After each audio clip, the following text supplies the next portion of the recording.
गेल्या काही दिवसापासून कल्याण डोंबिवली महापालिकेत आपण सत्ता स्थापनेसाठीचं मोठं नाट्य होतंय, कसं होतंय ते सगळं पाहतोय।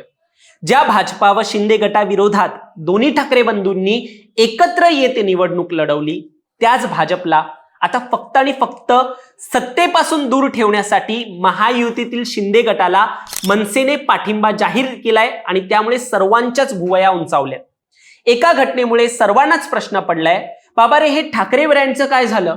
शिंदेच्या विरोधात लढून त्यांनाच पुन्हा पाठिंबा कसा दिला जातोय? ज्या ठाकरेंनी मराठी अस्मिता, गुजरात विरुद्धची लढाई, मराठी माणूस यांच्या नावाने निवडणूक लढवली, त्यानंतर यावर मनसेकडून हा निर्णय मग घेणं कसं अपेक्षित आहे? हे सगळे प्रश्न आता उचलले जात आहेत, माध्यमातून देखील हे प्रश्न उचलले जात आहेत। मग यावर मनसेकडून संमिश्र प्रतिक्रिया आल्या। मनसे नेते बाळा नांदगावकरांनी हा निर्णय चुकीचा असल्याचं आणि त्यांना न आवडल्याचं स्पष्ट सांगितलं। मात्र संजय राऊतांनी या सगळ्यावर टीका केली। मग संदीप देशपांडे जे मनसेचे नेते आहेत, त्यांनी स्थानिक पातळीवर असं सगळं होतच असतो, तो निर्णय स्थानिक नेत्यांकडून सोपवण्यात आलेला होता, त्यांच्याकडेच सोपवण्यात आलेला, आणि राज ठाकरेंना हे सगळं माहित आहे, त्यामुळे अकांड तांडव करायची गरज नाही असं संदीप देशपांडे यांनी म्हटलं। पण या सगळ्यात राज ठाकरे का काही बोलत नाहीये असा प्रश्न सातत्याने उपस्थित होत होता। मात्र अखेर राज ठाकरेंनी आज या सगळ्यावर एक सूचक पोस्ट केली आहे आणि ज्यातून हा केडीएमसीचा निर्णय घेण्याची राज ठाकरेंवर वेळ का आली हे सूचकरित्या त्यांनी स्पष्ट केलंय। नेमकं राज ठाकरे काय म्हणालेत हे आपण पाहूया। दरम्यान तुम्ही चॅनलवर नवीन आलाय तर लगेच सबस्क्राईब करा प्राईम टाइम महाराष्ट्राला, कारण असे राजकीय घडामोडी आणि घडामोडींमागील राजकारण आम्ही नेहमी तुमच्यासाठी घेऊन येत असतो। माझं नाव ओमकार साळवी आणि या विषयाला आपण सुरुवातीपासून सुरू करूया।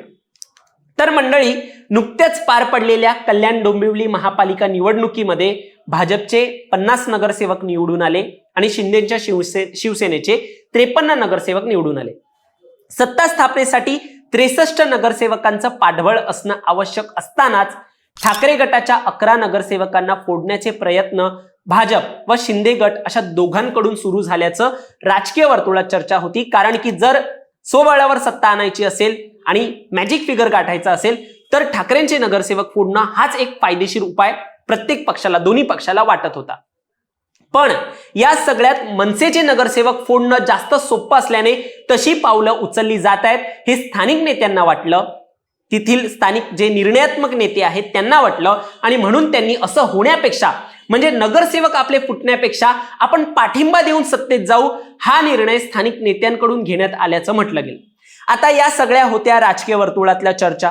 मात्र अखेर राज ठाकरेंनी यांनी आज पोस्ट लिहित म्हटलंय, या सगळ्यावरती स्पष्टीकरण दिलंय आणि एक सूचक वक्तव्य केलंय असं म्हटलं जात आहे। आता राज ठाकरेंनी पोस्टमध्ये काय म्हटलंय तेच मी तुम्हाला सांगतो।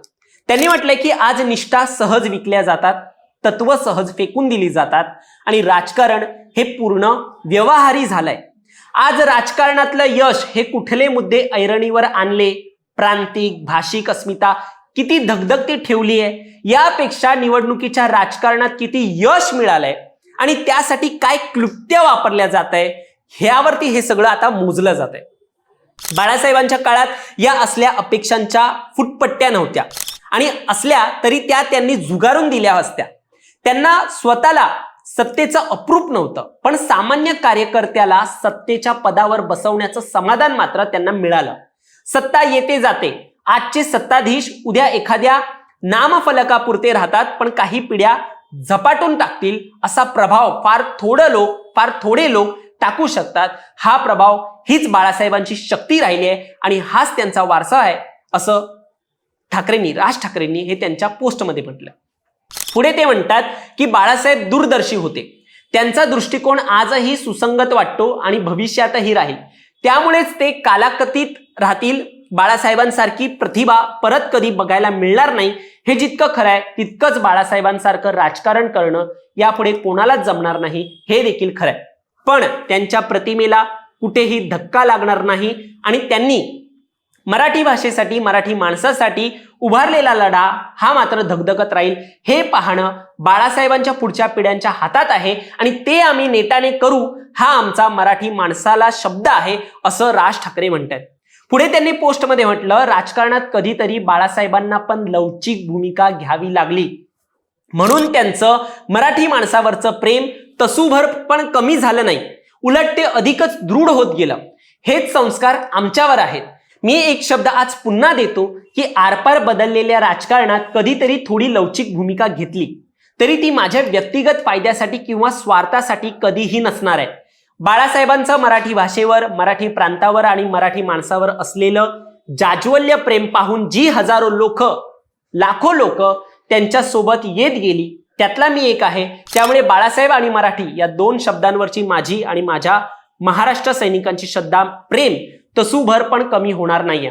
आता हे राज ठाकरे यांनी बाळासाहेबांची आज 100वी जयंती असल्याने अशा रीतीचं थोडं सूचकच स्पष्टीकरण दिलंय आणि यातून त्यांनी मराठी माणसासाठी आणि मराठीच्या नावाने निवडणूक लढवली असली तरी बाळासाहेबांचा संदर्भ देत असा निर्णय घेण्यामागचं स्पष्टीकरण दिलंय.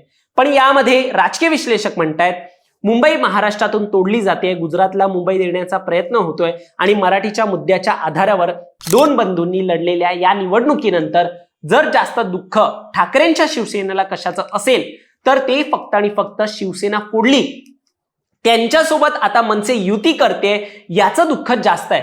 पण विश्लेषक म्हणतात सध्या मनसेला त्यांचा पक्ष जिवंत ठेवण्यासाठी, नगरसेवक न फुटता त्यांना बळ देण्यासाठी तसेच निधी मिळवण्यासाठी सत्तेत जाणं भाग होतं आणि म्हणूनच ही लवचिकता आज ठाकरेंना देखील घ्यावी लागते. पण पुन्हा बाळा नांदगावकर म्हणालेत मुंबईतही असं होऊ शकतं, म्हणजे राजकारणात तर काहीही होऊ शकतं. त्यामुळे पुन्हा मुंबईत असं काही घडतंय का? मनसे ही एकनाथ शिंदे यांच्या शिवसेनेबरोबर जाणार का, सत्तेसाठी जाणार का, हे पाहणं महत्वाचं असणार आहे. तुम्हाला यावर काय वाटतं? तुमचं मत देखील आम्हाला कमेंटमध्ये सांगा आणि असेच राजकीय घडामोडी पाहण्यासाठी सबस्क्राईब करा प्राईम टाइम महाराष्ट्राला. धन्यवाद.